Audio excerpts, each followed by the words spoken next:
Hi friends, welcome to my channel. So గత వీడియోలో మనము టోక్యోలో ఒలింపిక్ గేమ్స్ జరుగుతాయా లేదా అన్నటువంటి విషయాన్ని డిస్కషన్ చేసినాము. సో ఎందుకంటే యాక్చువల్గా ఈ ఒలింపిక్ గేమ్స్ లాస్ట్ ఇయరే జరగనుండే 2020లో, కానీ అప్పుడు కరోనా ఫస్ట్ వేవ్ రావటం, తప్పనిసరి పరిస్థితుల్లో గేమ్స్ని పోస్ట్ పోన్ చేయటము, ఈ ఇయర్కి రీషెడ్యూల్ చేయటం అనేది జరిగింది. సో దాని ప్రకారంగా 2021 జూలై 23 నుంచి ఈ ఒలింపిక్ గేమ్స్ జరగాల్సి ఉండే. అయితే గత కొద్ది నెలలుగా కరోనా సెకండ్ వేవ్ రావటం, అది కూడా ప్రపంచవ్యాప్తంగా ఉధృతంగా రావడంతో ఈ గేమ్స్ జరుగుతాయా లేక మరోసారి పోస్ట్ పోన్ అవుతాయా లేకుంటే పూర్తిగా రద్దు అవుతాయా అనేటటువంటి చర్చ గత కొద్ది నెలలుగా నడిచింది. సో అందరి అనుమానాలను పటాపంచలు చేస్తూ ఈ గేమ్స్ జరగబోతూ ఉన్నాయి. ఇందుకు సంబంధించినటువంటి ఏర్పాట్లను అటు జపాన్ ప్రభుత్వం కానీ ఇటు ఇంటర్నేషనల్ ఒలింపిక్ కమిటీ కానీ చురుగ్గా ఏర్పాట్లు చేస్తుంది. ఇది ప్రపంచవ్యాప్తంగా ఉన్నటువంటి క్రీడాభిమానులకు ఒక మంచి శుభవార్తగా చెప్పుకోవచ్చు. సో ఫ్రెండ్స్, ఈరోజు మన టాపిక్ ఏంటంటే ఒలింపిక్ క్రీడలను అత్యధిక సార్లు నిర్వహించినటువంటి దేశం ఏది, అదేవిధంగా ఒలింపిక్ క్రీడలకు ఒకటి కంటే ఎక్కువ సార్లు ఆతిథ్యం ఇచ్చినటువంటి దేశాలు ఏవి, అదేవిధంగా ఖండాల వారీగా చూసినట్లయితే ఎక్కువ ఒలింపిక్ గేమ్స్ ఏ ఖండంలో జరిగాయి, భారతదేశంలో ఒలింపిక్ గేమ్స్ ఎందుకు జరగలేదు అనేటటువంటి అంశాలను మనము చర్చిద్దాము.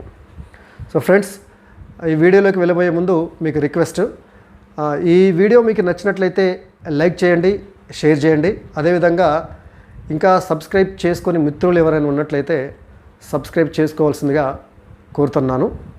సో ఫ్రెండ్స్, గతంలో జరిగినటువంటి ఒలింపిక్స్కి ఇప్పుడు జరగబోయేటటువంటి ఒలింపిక్స్కి ఒక స్పష్టమైన తేడా నాకు కనిపిస్తుంది. గతంలో ఒలింపిక్స్ జరుగుతున్నాయంటే అసలు ఒక 1 year ముందు నుంచే కోలాహలము, హడావుడి, ఒక పండుగ వాతావరణం నెలకొని ఉండేది. ముఖ్యంగా ఒలింపిక్ గేమ్స్ మరొక 100 రోజుల్లో ఉందనగా కౌంట్ డౌన్ స్టార్ట్ అయ్యేది.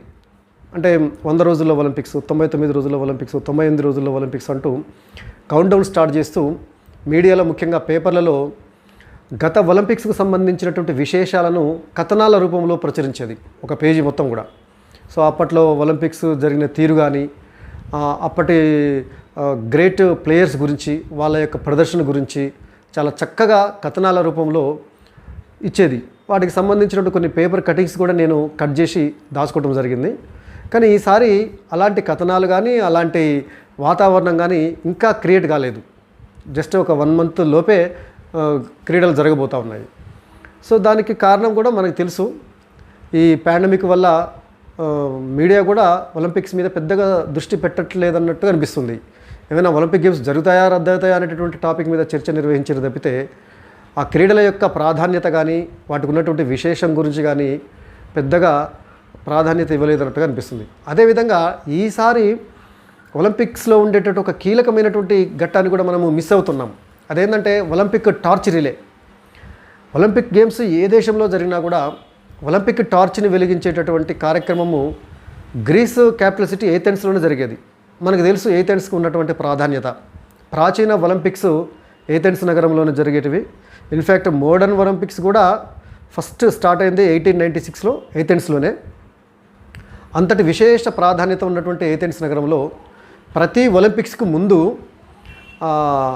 ఏథెన్స్ నగరంలో సూర్యకిరణాల వేడి నుంచి సాంప్రదాయ పద్ధతిలో ఒలింపిక్ టార్చ్ని వెలిగించటము, ఆ బ్యాటన్ను, అంటే ఆ టార్చ్ యొక్క బ్యాటన్ను దేశాలకి తిప్పటము, ఆయా దేశాలలో టార్చ్ రిలే నిర్వహించటము, అంటే ర్యాలీ అన్నట్టు నిర్వహించడము జరిగేది.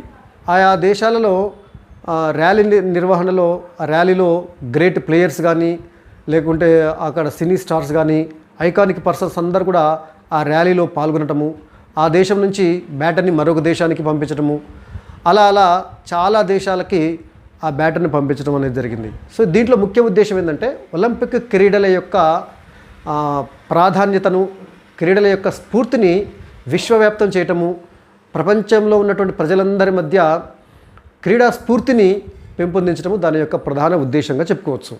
సో నాకు గుర్తు, గతంలో ఒలింపిక్ టార్చ్కి సంబంధించిన బ్యాటన్ను సముద్ర జలాలలో కూడా ఒక ప్రత్యేకమైన ఏర్పాట్లతోటి సముద్ర జలాలలో కూడా తీసుకువెళ్ళి అక్కడ కూడా రన్ నిర్వహించడం అనేది జరిగింది. సో చివరి రోజున ఒలింపిక్ ప్రారంభమయ్యేటటువంటి రోజు అది.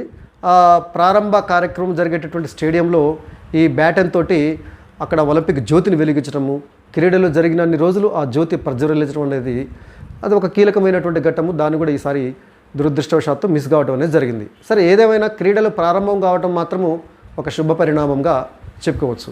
సో ఫ్రెండ్స్, ఇక మనం వీడియోకి వెళ్ళిపోదాము. ఒలింపిక్ క్రీడలను అత్యధిక సార్లు నిర్వహించినటువంటి దేశం ఏది? ఒకసారి మీరు ఊహించండి. ప్రపంచంలో ప్రస్తుతము అగ్రదేశంగా వెలుగొందుతున్నటువంటి దేశం ఏది?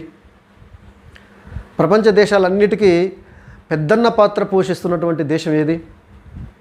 ప్రపంచంలో శాంతి పరిరక్షణ కోసము పోలీసు పాత్ర వహిస్తున్నాము అని చెప్పుకుంటున్నటువంటి దేశం ఏది? Yes, America.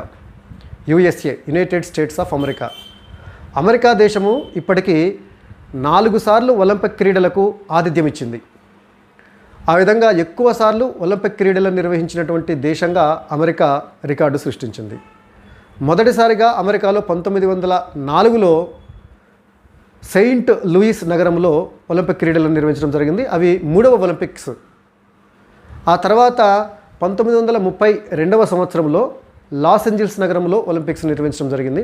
ఆ తర్వాత 1984లో లాస్ ఏంజల్స్ నగరంలోనే మరోసారి ఒలింపిక్ క్రీడలు, అంటే అమెరికాలో జరిగినటువంటి 3వ ఒలింపిక్స్. ఆ తర్వాత చివరిసారిగా 1996లో అమెరికాలోని అట్లాంటా నగరంలో ఒలింపిక్ గేమ్స్ నిర్వహించడం జరిగింది.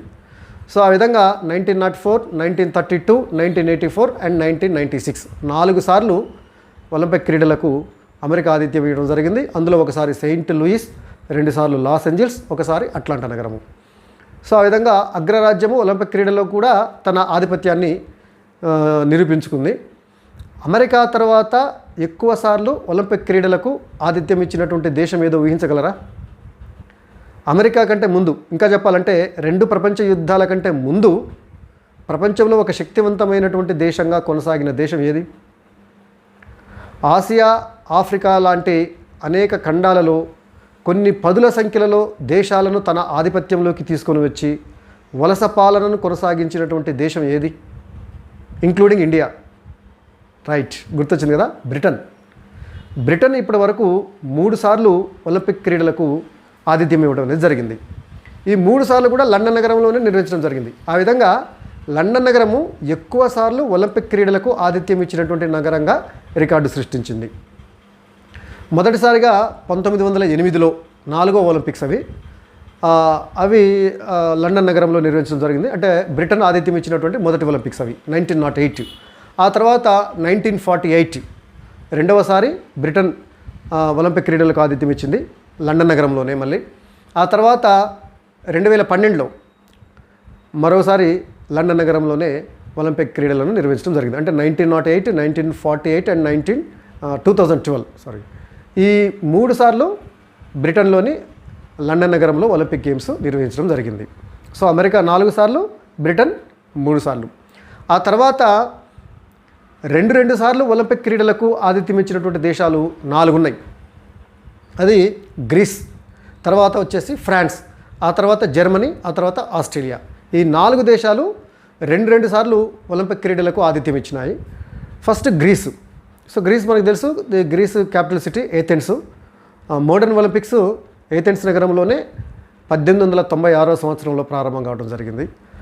అది మొదటిసారి. ఆ తర్వాత ఏథెన్స్ 2004వ సంవత్సరంలో కూడా మరోసారి ఒలింపిక్ క్రీడలకు ఆతిథ్యం ఇవ్వడం జరిగింది. అంటే 1896, ఆ తర్వాత సుదీర్ఘ విరామం తర్వాత 2004వ సంవత్సరం. ఈ 2 సార్లు ఏథెన్స్ నగరంలో, గ్రీస్ క్యాపిటల్ సిటీ అయినటువంటి ఏథెన్స్ నగరంలో ఒలింపిక్ క్రీడలు జరిగాయి. ఆ తర్వాత ఫ్రాన్స్లో 1900 సంవత్సరము, అంటే 2వ ఒలింపిక్స్. ఫస్ట్ ఆధునిక ఒలింపిక్స్ ప్రారంభమైంది 1896 కదా. ఆ తర్వాత 1900 సంవత్సరంలో ఫ్రాన్స్లోని ప్యారిస్ నగరంలో ఒలింపిక్ క్రీడలు, అవి 2వ ఒలింపిక్ క్రీడలు అవి నిర్వహించడం జరిగింది ప్యారిస్ నగరంలో. ఆ తర్వాత 1924వ సంవత్సరంలో కూడా మరోసారి ఫ్రాన్స్ దేశంలోని ప్యారిస్ నగరంలో ఒలింపిక్ క్రీడలు నిర్వహించడం జరిగింది. ఆ విధంగా ఫ్రాన్స్ 2 సార్లు 1900 అండ్ 1924. ఆ తర్వాత 2 సార్లు ఒలింపిక్ క్రీడలకు ఆతిథ్యం ఇచ్చినటువంటి మరొక దేశము జర్మనీ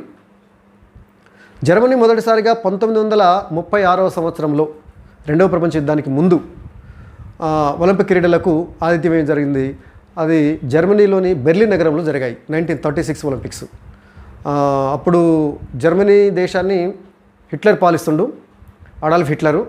సో హిట్లర్ నేతృత్వంలో ఆ ఒలింపిక్స్ క్రీడలు నిర్వహించడం జరిగింది.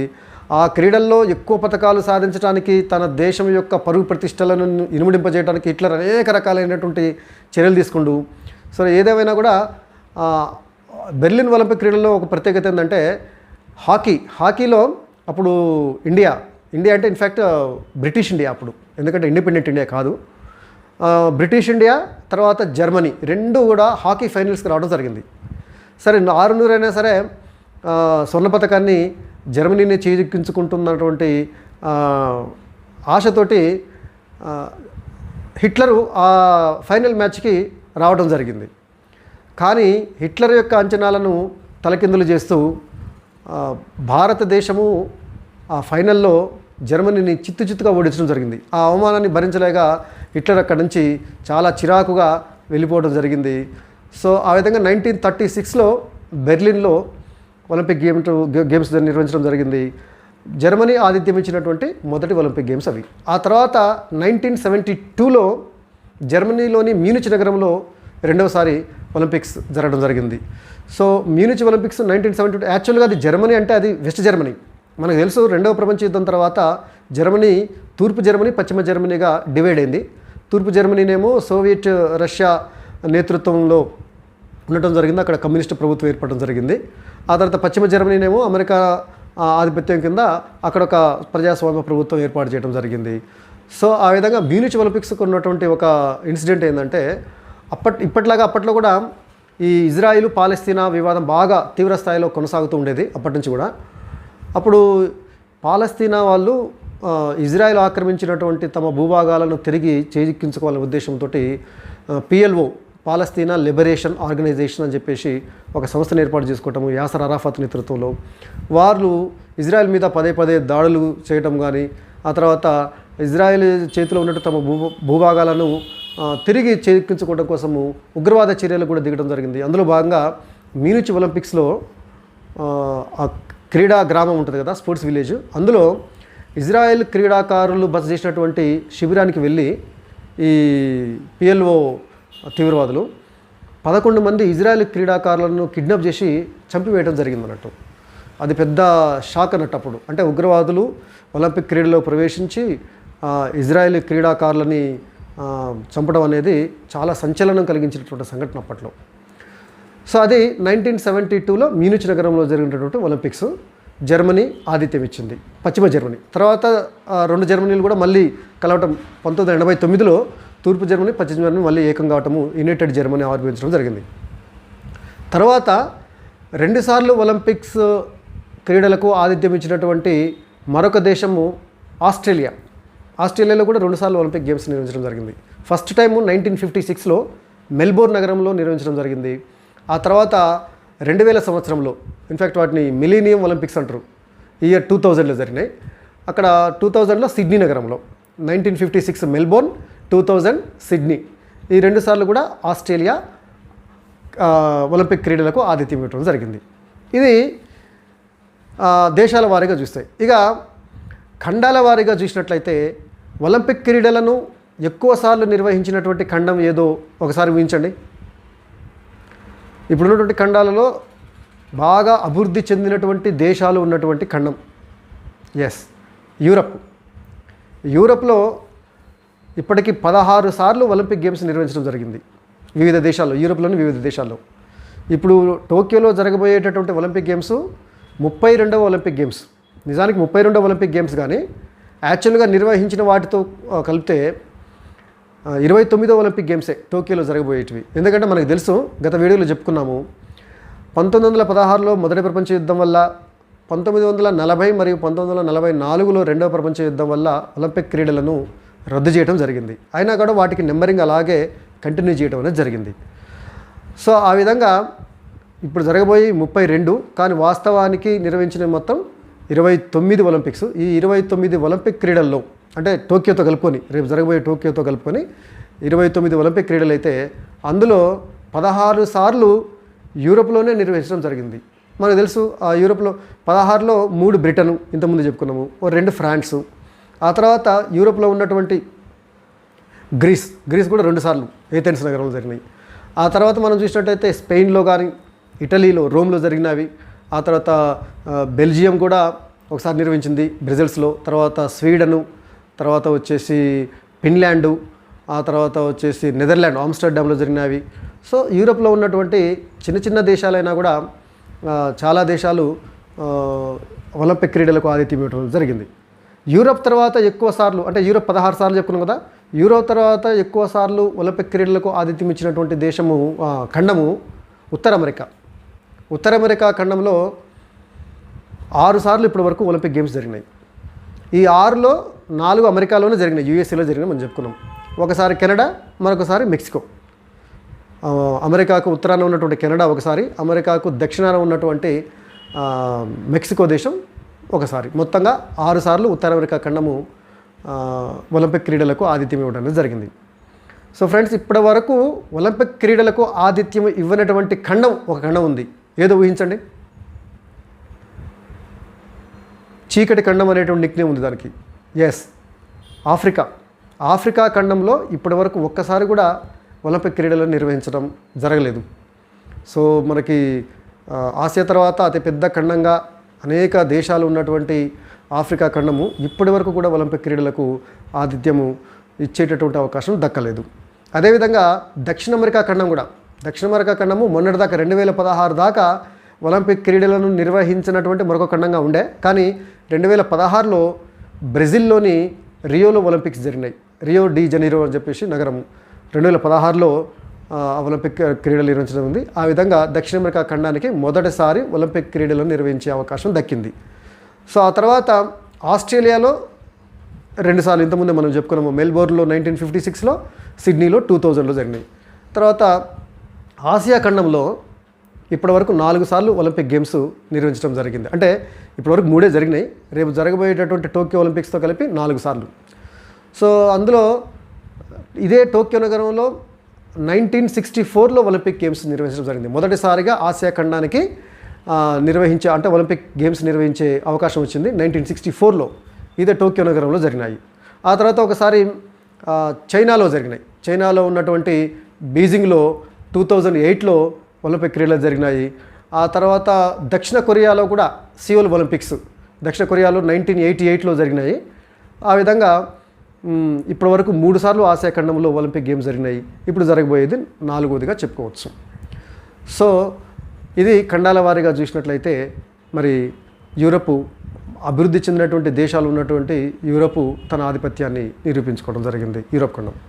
సో మనకి ఒక డౌట్ రావచ్చు, అసలు భారతదేశానికి ఒలింపిక్ క్రీడలు నిర్వహించే అవకాశం ఎందుకు దక్కలేదు? ఇన్ఫ్యాక్ట్ భారతదేశం ప్రపంచంలో విస్తీర్ణంలో 7వ పెద్ద దేశం అనుకున్నాం మనం. మనకంటే ముందు 6 పెద్ద దేశాలు ఉన్నవి. ఆ 6 పెద్ద దేశాల ఇప్పటి వరకు ఒలింపిక్ క్రీడలు నిర్వహించినాయి. సో రష్యా కావచ్చు, కెనడా కావచ్చు, అమెరికా కావచ్చు, ఆ తర్వాత బ్రెజిల్ కావచ్చు, ఆ తర్వాత చైనా, సో ఆస్ట్రేలియా, 7వది మనది. సో ఈ విధంగా చూసినట్లయితే మనకంటే విస్తీర్ణంలో పెద్దగా జనాభాలో అయితే 2వ స్థానమే ఉంది మనకి చైనా తర్వాత. సో ఈ విధంగా అంత పెద్ద దేశమైనా కూడా భారతదేశానికి ఒలింపిక్ క్రీడలు నిర్వహించే అవకాశం దక్కకపోవడానికి రకరకాల కారణాలు ఉన్నాయి. ఫస్ట్ ఏంటంటే ఒలింపిక్ క్రీడలు నిర్వహించడం అంటే అంత ఆషామాషి విషయం కాదు. ఆర్థికంగా బలమైనటువంటి దేశమై ఉండాలి. ఇప్పుడు టోక్యో ఒలింపిక్స్కి నిర్వహణకు దాదాపు 18 లక్షల కోట్ల రూపాయల ఖర్చు అవుతుందని చెప్పేసి అంచనాలు ఉన్నాయి. మరి అంత వ్యయాన్ని భరించేటటువంటి శక్తి సామర్థ్యాలు ఉండాలి. భారతదేశానికి మనం చెప్పినాం 1947 ముందంటే అది ఇండిపెండెంట్ ఇండియా కాదు. 1947 తర్వాత మనకు స్వాతంత్రం వచ్చినా విశాలమైనటువంటి దేశమైనా కూడా భారతదేశంలో ఉన్నటువంటి ప్రజలకు కనీస అవసరాలను తీర్చేటటువంటి కర్తవ్యాలని ప్రభుత్వాలు నెరవేర్చినాయి. కూడు గూడు గుడ్డ లాంటి మినిమం నీడ్స్ని ప్రొవైడ్ చేయడానికి చాలా కాలం పాటు కష్టపడాల్సి వచ్చింది. ఆ తర్వాత చాలా కాలం పాటు అభివృద్ధి చెందుతున్న దేశంగానే మనము భారతదేశాన్ని చూసినాము. ఇన్ఫ్యాక్ట్ ఇప్పుడు కూడా దాదాపుగా ఇప్పుడు మనకు ప్రపంచంలో 6వ అతిపెద్ద ఆర్థిక వ్యవస్థగా ఆవిర్భవించిన వాస్తవంగా చూసినట్లయితే దేశము ఇంకా పూర్తి అభివృద్ధి చెందినటువంటి దేశంగా చెప్పుకోలేము. ఇలాంటి పరిస్థితుల్లో ఇన్ని లక్షల కోట్లు ఖర్చు పెట్టి ఒలింపిక్ క్రీడలు నిర్వహించేటటువంటి శక్తి సామర్థ్యాలు దేశానికి లేవనే మనం చెప్పుకోవాలి. ఇంకోటి ఏంటంటే ఒలింపిక్ క్రీడలు నిర్వహించేటటువంటి దేశం ఆ క్రీడలలో పథకాల పట్టికలో టాప్ 10లో ఉండాలని చూస్తుంటుంది. దాదాపుగా అయితే చాలా దేశాలు కూడా ఒలింపిక్ క్రీడలు నిర్వహించినటువంటి దేశాలు సరే 1-2 తప్పిస్తే క్రీడల పథకాల పట్టికలో టాప్లోనే ఉండేటివి, టాప్ 5 టాప్ 10లో ఉండేటివి. కానీ మనము ఒలింపిక్ క్రీడల్లో ఎప్పుడు చూసినా కూడా టాప్ 5 టాప్ 10 కాదు కదా, టాప్ 20 టాప్ 50లో కూడా లేము. మనం చాలా వెనుకబడి ఉన్నటువంటి, అంటే ఆ రకంగా క్రీడల్లో మన భారతదేశం చాలా వెనుకబడింది. ఇన్ఫ్యాక్ట్ ఇంకా చెప్పాలంటే అథ్లెటిక్స్లో పథకాలు అనేటివి భారతదేశం కలగానే మిగిలిపోతూ ఉందన్నట్టు. సో ఒకప్పుడు హాకీలో మనము వరుసగా స్వర్ణ పథకం గెలిచిన ఆ తర్వాత ఈ మధ్యకాలంలో అడప మనకి బ్యాడ్మింటన్ కానీ, తర్వాత వెయిట్ లిఫ్టింగ్ కానీ, తర్వాత వచ్చేసి బాక్సింగ్, తర్వాత రెజ్లింగు, షూటింగు, వాటిల్లో ఈ మధ్యకాలం గత 4-5 ఒలింపిక్స్లో కొన్ని పథకాలు అయితే వస్తున్నాయి. కానీ చెప్పుకోతగ్గ రీతిలో అగ్రదేశాలు సరసన నిలబడేటటువంటి స్థాయి మనకి ఇంకా రాలేదని చెప్పుకోవాలి నిజం చెప్పాలంటే. సో కాబట్టి ఆ క్రీడలను నిర్వహించేటటువంటి స్థాయి రావాలంటే క్రీడా రంగంలో కూడా దేశం ముందు వరుసలో ఉండాలి, ఆర్థికంగా వనరులను సమకూర్చుకోవాలి. సో 1932లో జరగబోయేటటువంటి ఒలింపిక్స్కు బిడ్ వేద్దామని చెప్పేసి భారత్ భావించిందని చెప్పేసి గతంలో వార్తలు వచ్చినాయి. అంటే ఒలింపిక్ క్రీడలను ఆ దేశాలకు ఆ నగరాలకు కేటాయించడం అనేది ఓటింగ్ ద్వారానే జరుగుతుంది. ఇంటర్నేషనల్ ఒలింపిక్ కమిటీలో ఉన్నటువంటి సభ్య దేశాలన్నీ ఓటింగ్ నిర్వహించడం ద్వారా ఆ నగరాన్ని ఎంపిక చేసుకోవటం అనేది జరుగుతుంది. మనం ఇంతవరకు అసలు పోటీనే పడలే, బిడ్డింగే వేయలేదు. సో ఇప్పుడు టోక్యో తర్వాత 1924లో జరగబోయేటటువంటి ఒలింపిక్స్ ప్యారిస్లో జరుగుతాయి. ఆల్రెడీ బిడ్డింగ్ అయిపోయింది, ప్యారిస్ నగరానికి కేటాయించడం జరిగింది. అప్పుడు ఫ్రాన్స్లో అప్పుడు నిర్వహించేటటువంటి 3వ ఒలింపిక్స్ అవుతాయి. ఆ తర్వాత 2024 తర్వాత 2028 అవి కూడా ఆల్రెడీ లాస్ ఏంజల్స్ నగరానికి మరోసారి. లాస్ ఏంజల్స్ గతంలో 2 సార్లు ఆతిథ్యం ఇచ్చింది, ఇది 2028లో 3వసారి అవుతుంది. అమెరికా మొత్తంగా 5వసారి అవుతుంది. ఆ తర్వాత 2032లో ఆస్ట్రేలియాలోని బ్రిస్బేన్ నగరంలో నిర్వహించబోతూ ఉన్నారు ఒలింపిక్స్. కాబట్టి 2032 వరకు ఆల్రెడీ డిసైడ్ అయిపోయింది ఎక్కడ నిర్వహించాలనేది. 2048లో నిర్వహించబోయేటటువంటి ఒలింపిక్ క్రీడలకు భారతదేశము బిడ్ వేయాలని చెప్పేసి ఆలోచిస్తుందని చెప్పేసి వార్తలు వస్తున్నాయి. సో ఆ విధంగా అప్పటికన్నా మనము ఆర్థికంగా పరిపుష్టంగా ఉండి క్రీడా రంగంలో కొంత ముందుకు దూసుకుపోయి ప్రపంచ దేశాలతో పోటీపడి ఒలింపిక్ క్రీడలు నిర్వహించేటటువంటి అవకాశం దక్కుతుందని మనం ఆశిద్దాము. ఎందుకంటే ఒకసారి ఒలింపిక్ క్రీడలను నిర్వహించినట్లయితే దేశంలో క్రీడా రంగానికి సంబంధించి ఇన్ఫ్రాస్ట్రక్చర్ బాగా పెరుగుతుంది. మనకు తెలుసు కొన్ని 10ల సంఖ్యలో అంతర్జాతీయ ప్రమాణాలతోటి స్టేడియాలను నిర్మించడం జరుగుతుంది. అదేవిధంగా అంతర్జాతీయ కోచింగ్ వ్యవస్థ కూడా మనకి వచ్చి మన క్రీడాకారులకు మెరుగైనటువంటి వసతులు, కోచింగ్ ఫెసిలిటీస్ ఇవన్నీ కూడా వస్తాయి. ఆ విధంగా క్రీడా రంగంలో భారతదేశం ముందుకు పోవటానికి అవకాశం ఉంటుంది. కాబట్టి 2048లోనైనా సరే భారతదేశంలో ఒలింపిక్ గేమ్స్ జరగాలని చెప్పేసి మనము ఆశిద్దాము. ఆ విధంగా జరుగుతుందని చెప్పి కూడా కోరుకుందాము. అది క్రీడాభిమానులందరికీ ఒక కన్నుల పండుగగా ఉంటుంది. సో ఫ్రెండ్స్, ఇది నాటి వీడియో. Thank you.